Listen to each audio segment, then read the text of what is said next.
오늘 말씀은 마태복음 22장 31절부터 33절까지입니다. 제가 읽어드리겠습니다. 죽은 자의 부활을 논할진대 하나님이 너희에게 말씀하신 바 나는 아브라함의 하나님이요 이삭의 하나님이요 야곱의 하나님이로라 하신 것을 읽어보지 못하였느냐. 하나님은 죽은 자의 하나님이 아니요 살아있는 자의 하나님이시니라 하시니 무리가 듣고 그의 가르치심에 놀라더라. 산자의 하나님이라는 제목으로 이 본문을 가지고 말씀을 나누겠습니다.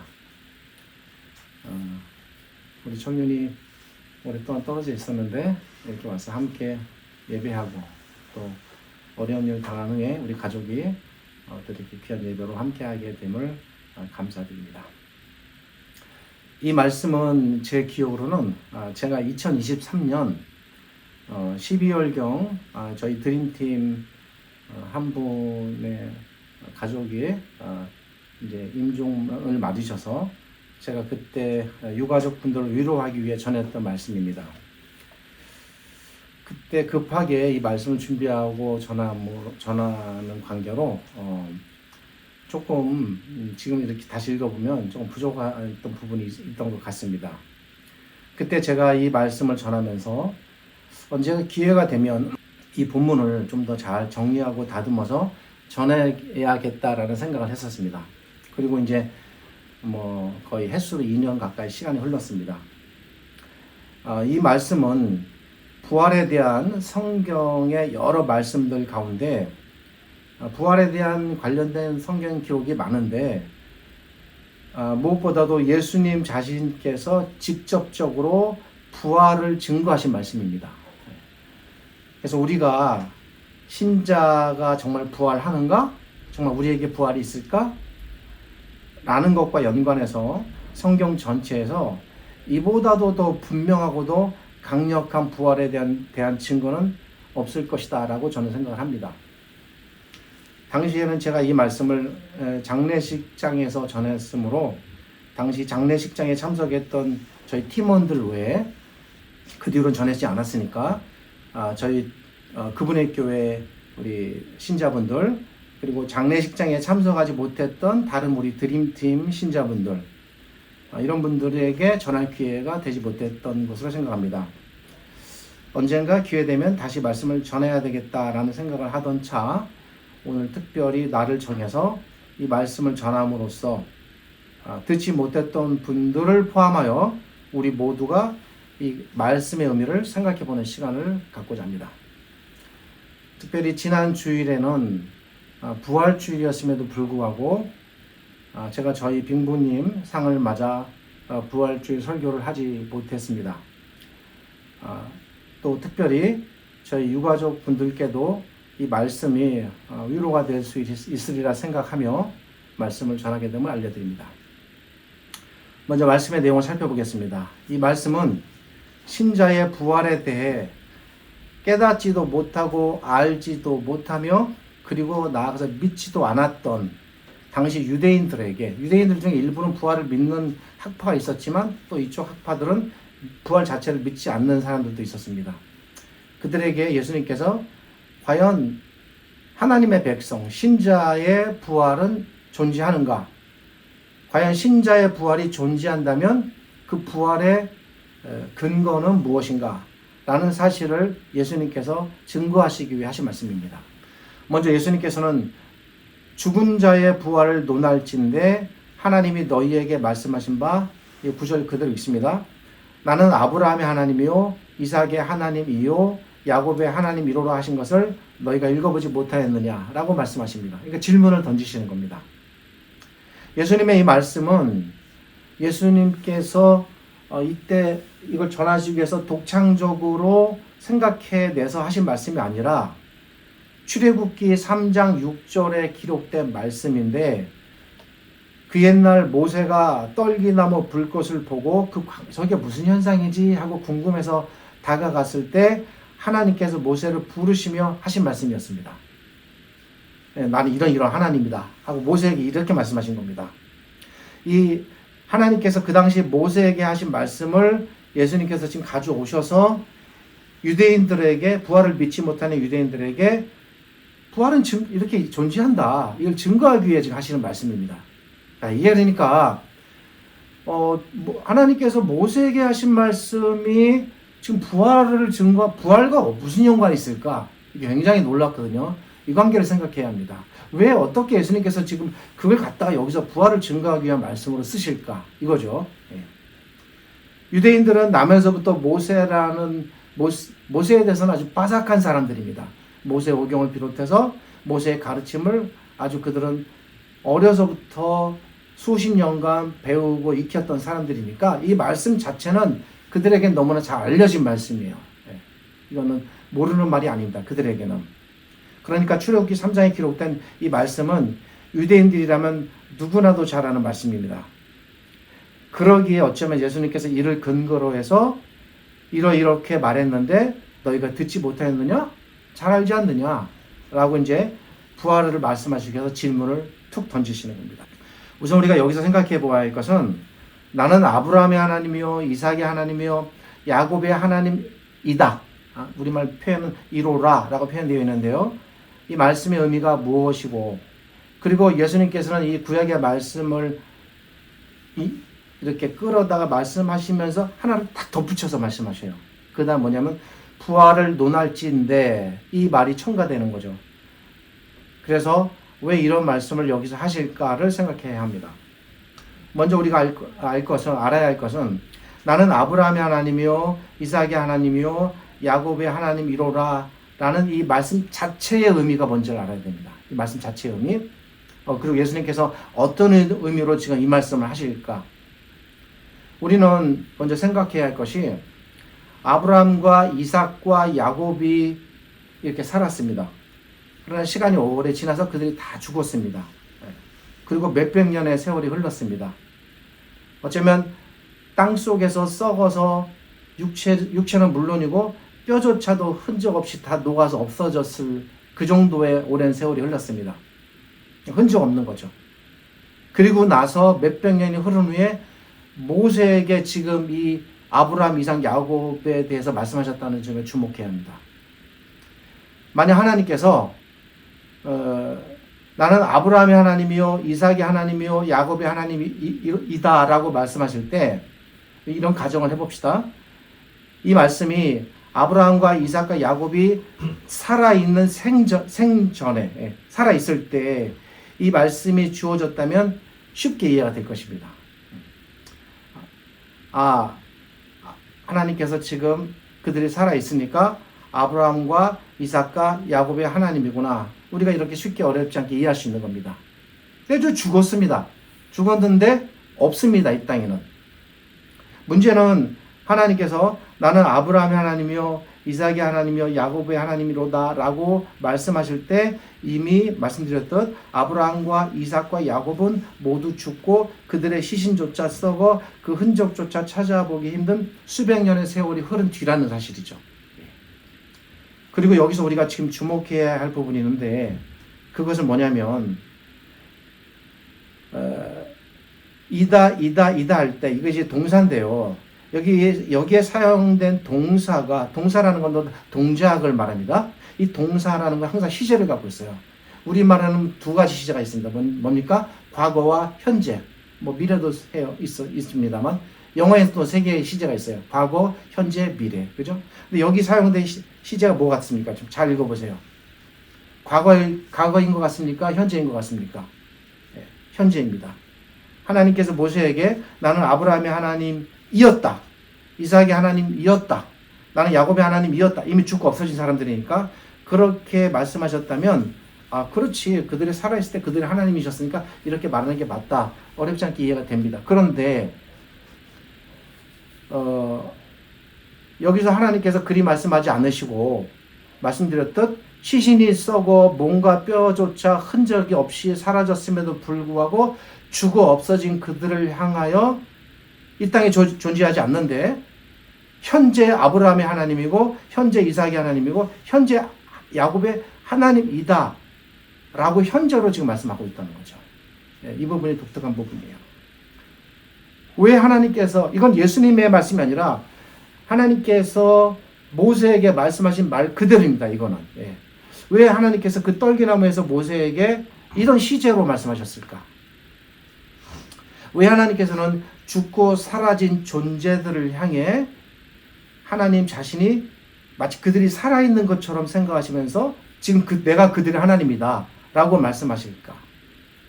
이유는 너무나도 분명합니다. 그것은 신자는 이 땅에서 살다가 죽고 그 시신이 썩어 없어지면 물리적으로는, 육체적으로는 흔적조차도 사라지겠지만, 그래서 없는 것처럼 보이지만, 그러나 하나님 앞에서는 자기 백성이 이 땅에서 죽어 사라졌다 할지라도 하나님 앞에서는 여전히 살아있는 존재들이라는 거예요. 그러니까 하나님께서는 살아있는 사람인 것처럼 지금 말하고 있는 거예요. 이게 중요합니다. 무슨 말씀인고 하니, 비록 하나님의 백성이 이 땅에서는 때가 되면 그 수명을 다하며 죽음을 맞게 되겠지만, 저도 항상 살 때 이제 나이를 한 해 먹어갈수록 더 절실해지는 것 같습니다. 항상 이제 죽음을 생각하면서 삽니다. 언젠가 죽는다. 반드시 죽는다. 나는 사라진다. 그 다음 나는 어떻게 될까? 솔직히 말씀드리면 10대, 20대, 30대는 아예 그런 걸 상상도 안 하고 살았습니다. 근데 이제 50대, 60이 이제 거의 60이 됐는데 절실해집니다. 그럴지라도 하나님 앞에 신자는 죽지 않았다는 겁니다. 살아있다는 것입니다. 하나님의 백성은 이 땅에서 살 때나 죽어 그 수명을 다한 때나 심지어 그 시신이 썩어 흔적조차 사라졌다 해도 하나님 앞에서는 그들은 언제나 살아있는 존재들이라는 거예요. 죽어 수백 년이 지난 흔적조차 다 물처럼 썩어 없어졌어도 그들은 살아있고 나는 그들의 하나님이다. 이렇게 말씀하시는 겁니다. 그렇기 때문에 하나님 앞에서 하나님의 모든 백성은 그 세 사람, 아브라함, 이삭, 야곱뿐만이 아니라 모든 백성, 모든 신자들은 죽었어도 죽은 자가 아닌 하나님 앞에서 죽었어도 언제나 살아있는 자들로 산다는 것이죠. 명백한 성경의 가르침이고 진리입니다. 비록 죽었어도 하나님 앞에서는 변함없이 살아있는 산자들. 그래서 설교 제목이 산자의 하나님입니다. 그러기에 하나님께서는 그들이 이 땅에 살아있을 때에 그들의 하나님이셨던 것과 동일하게 변함없이 그들이 죽었어도 그들은 하나님 앞에 산자로 존재해 있다는 사실을 하나님께서 모세에게 하신 말씀을 지금 증거하고 있는 겁니다. 그게 너무 명확했기 때문에 지금 부활을 말씀하시기 위해서 그 말씀을 딱 갖다가 유대인들에게 지금 예수님께서 증거하시는 겁니다. 그리고 그 사실이 예수님 중에서 드러났습니다. 예수님 어떠셨습니까? 십자가에서 죽으셨죠? 살았습니다. 바로 이 사실을 하나님께서 아셨기 때문에 하나님께서는 이제 출애굽기 그 시대의 하나님으로 우리가 생각합시다. 비록 아브라함이 죽었고 이삭이 죽었고 야곱이 죽었어도 하나님께서는 친히 그들을 여전히 당신 앞에 하나님 앞에 살아있는 존재들로 여겨서 그 옛날 모세에게 모세야 나는 아브라함의 하나님이고 이었다가 아닙니다. 지금도 아브라함의 하나님이고 이삭의 하나님이고 야곱의 하나님이다 라고 지금 말씀하시는 겁니다. 여기까지는 하나님께서 모세에게 말씀하신 그대로를 제가 갖다가 설명드린 겁니다. 예수님도 이 부분에서는 전혀 변형을 가하지 않으셨습니다. 그대로 갖다 쓰셨습니다. 그런데 문제는 하나님께서 모세에게 말씀하신 이 구약의 말씀을 인용할 때 구약의 출애굽기 3장 6절 원출초에는 전혀 등장하지 않는 새로운 하나의 말씀을 갖다 덧붙입니다. 그 말씀은 바로 우리가 오늘 본문 맨 앞에 기록되어 있는 31절 앞에 이 부분입니다. 부활을 논할진대. 이거예요. 죽은 자의 부활을 논할진대. 하나님께서 모세에게 말씀하실 때는 부활이라는 말을 하지 않으셨어요. 그 출애굽기 3장 6절에는 부활이 등장하지 않습니다. 무슨 말씀인가 하니 하나님께서 가시떨기 나무 앞에서 모세에게 나는 아브라함의 하나님이다, 이삭의 하나님이다, 야곱의 하나님이다 라고 말씀하실 때에는 부활이라는 단어나 개념이 전혀 그 출애굽기에는 등장하지 않는데 하나님께서 말씀하신 이 말씀을 끌어다가 유대인들에게 말씀하실 때 죽은 자의 부활이라는 말을 첨가해서 인용하셨다는 거죠. 이 관계를 생각해야 됩니다. 그러니까 우리가 부활과 연관해서 이 말씀을 생각해 볼 수 있는 근거가 여기서 생기는 겁니다. 여기서 예수님께서는 분명히 죽은 자의 부활을 논할지인데, 무슨 말입니까? 너희가 죽은 자의 부활을 인정하지 않고 받아들이지 않느냐? 죽은 자의 부활을 내가 지금부터 말할지인데, 뭐 이런 거죠. 이 말씀이 나는 아브라함의 하나님, 이삭의 하나님, 야곱의 하나님이다라는 출애굽기 3장 6절에 없는 말씀을 첨가해서 하십니다. 자, 그러면 이게 첨가된 의미가 무엇일까? 왜 예수님께서는 출애굽기 3장 6절을 인용하시면서 거기에는 없는 이 죽은 자의 부활을 논하시겠다라는 이 부분을 첨가하셨을까? 그것은 하나님이 비록 그 당시에는 부활을 말씀하지 않으셨지만 예수님께서 보실 때는 그게 부활과 아주 밀접하게 연관이 있다고 예수님이 생각하셨기 때문입니다. 앞에서 제가 아브라함과 이삭과 야곱이 이미 죽었음에도 불구하고 하나님께서는 모세에게 아브라함의 하나님이고 이삭의 하나님이고 야곱의 하나님이다라고 직접 이렇게 말씀할 수 있는 근거는 그들이 죽었어도 하나님 앞에서 그들은 여전히 살아있는 자들, 본질적으로 비록 육체적으로 죽었어도 본질적으로 죽지 않은 자들이기 때문이다 라고 설명드렸습니다.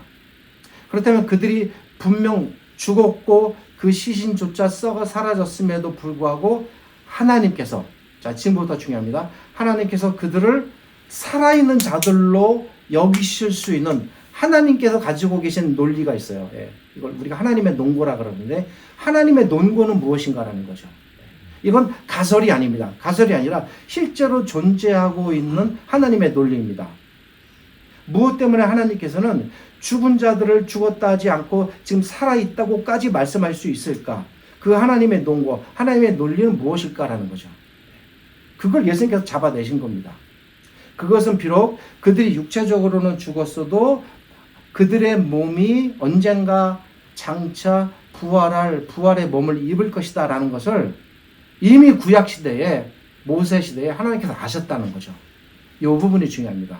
우리는 부활하면 그 개념을 신약시대부터 생각하는데 아닙니다. 이미 하나님께서 구약시대부터 부활에 대한 개념을 갖고 계셨습니다. 조금 더 정확하게 말씀드리면 자, 이런 것입니다. 어쩌면 아브라함이나 이삭이나 야곱 그 본인들은 뭐 죽어서 천국 간다는 생각은 했겠죠, 당연히. 예. 그럼 구원에 대한 소망은 있었겠지만 내 몸이 이게 다 없어져도 다시 살아나서 부활할 것까지는 그들은 몰랐을 수 있습니다. 그 당시에. 그러나 그럼에도 불구하고 하나님께서는 그렇게 생각하지 않으셨다는 것입니다. 하나님의 생각 뭡니까? 장차 아들을 보내실 것이고 그 아들은 이 땅에서 십자가에 달려 죽을 것이지만 그 아들은 죽지 않고 반드시 부활할 것이고 그리고 나의 아들의 부활이 모든 신자들의 부활의 그 모형이 되어서 첫 열매라는 표현이 있어요. 성경에는 첫 열매가 되어서 그것을 따라서 모든 신자들도 다 부활할 것이다 라는 것이 하나님께서 가지고 계셨던 원초의 계획이었습니다. 신약시대에 새로 생긴 계획이 아니라 이미 구약시대부터 그 계획이 있었습니다. 하나님께는. 그러니까 그런 계획을 가지고 계셨기 때문에 비록 아브라함과 이삭과 야곱이 죽었다 할지라도 그래서 그들이 자기들의 부활까지는 내다보지 못했다 할지라도 하나님께서는 이들이 다 부활할 것이다라는 걸 모두 하나님께서 이미 구약시대 때 내다본 것입니다. 그러기에 그들이 구약시대에 비록 죽음을 맞았다 할지라도 그들은 장차 나타날 몸의 부활을 기다리는 자들로 지금 있기 때문에 그래서 그 상태로 하나님과 함께 사시기 때문에 영혼뿐만 아니라 몸까지도 그들의 시신조차 흔적 없이 사라졌어도 하나님께서는 그들을 죽은 자들이 아닌 이 부활이 논고가 되어서 산자들로 여겨서 하나님께서는 제가 하나를 더 첨가시키면 의미를 명확하게 하기 위해서 이렇게 되는 겁니다. 나는 과거의 하나님이 아니라 현재 아브라함의 하나님이고 현재 이삭의 하나님이고 현재 야곱의 하나님이다. 이렇게 말씀하실 수 있으셨던 겁니다. 이것이 바로 죽은 자들을 죽었다 하지 않고 살았다고 말씀하실 수 있는 하나님의 논고, 하나님의 논리였습니다. 그리고 과연 그렇게 되었습니까?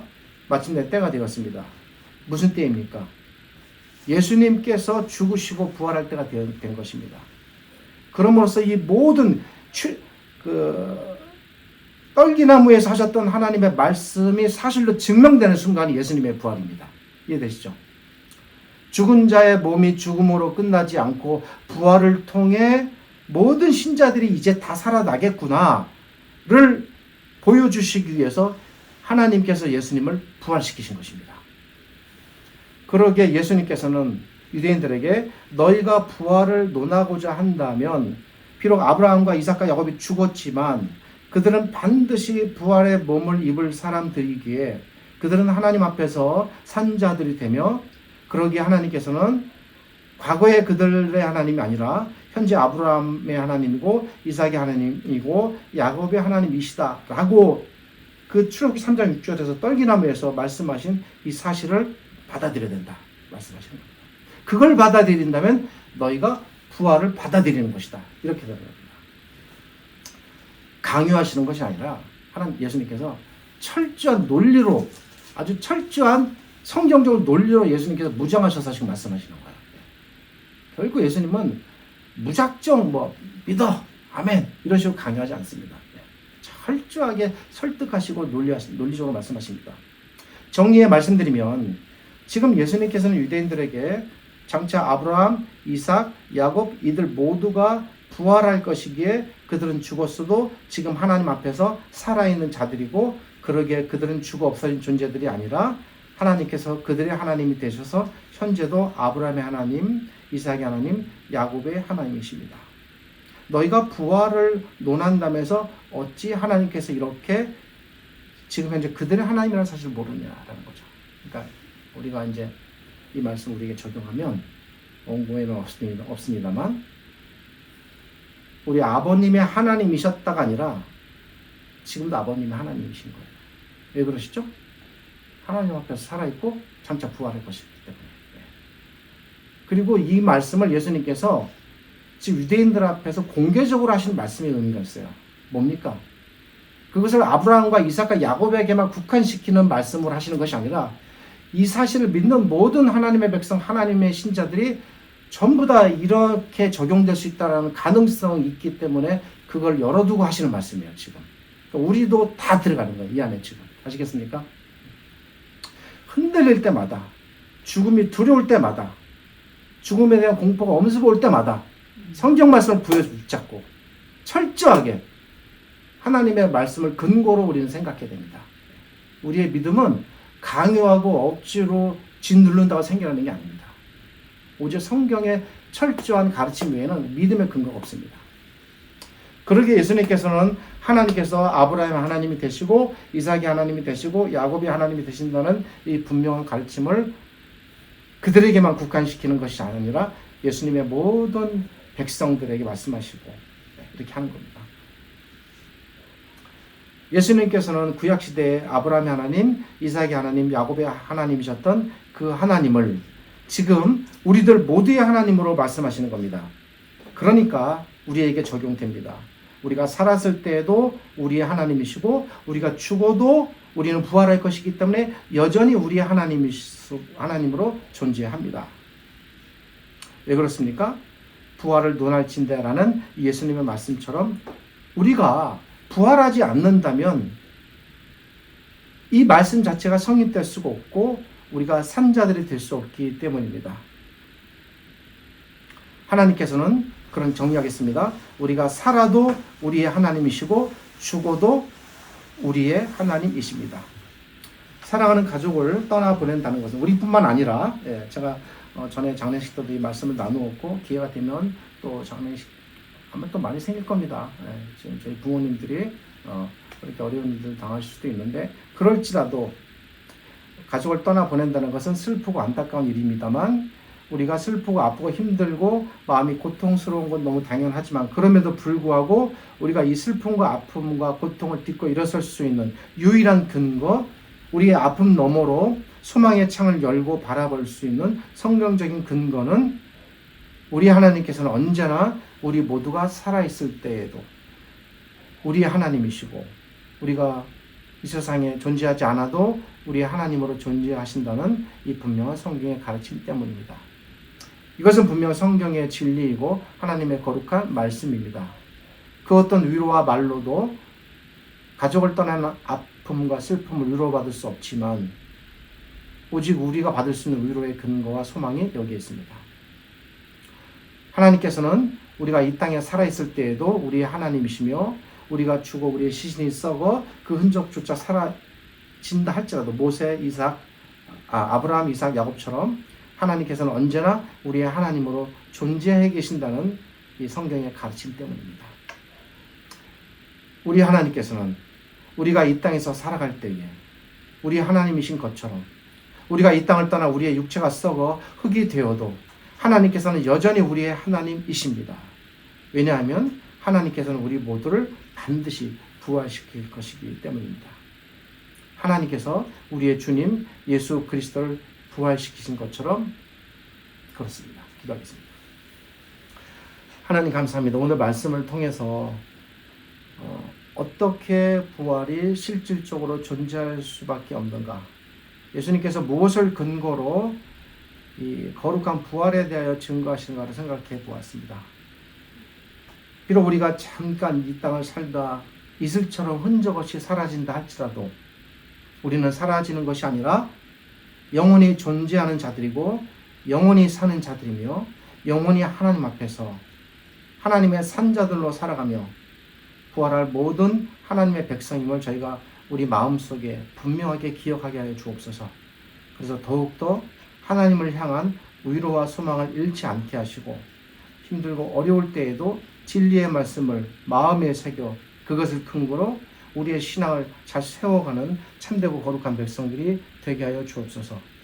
지금은 우리 주님 예수 그리스도의 은혜와 저희를 지극히 사랑하시는 아버지 하나님의 크신 사랑과 오늘 이 말씀으로 저희를 일깨우시고 하나님의 거룩한 백성으로 세우시는 성령 하나님의 함께 하심이 예수님의 이 부활의 증거를 믿고 받아들이는 이 땅의 모든 백성, 하나님의 모든 신자들에게 그 은혜가 가득하시기를 우리 주님 예수 그리스도의 이름으로 축복하며 기도드립니다. 아멘.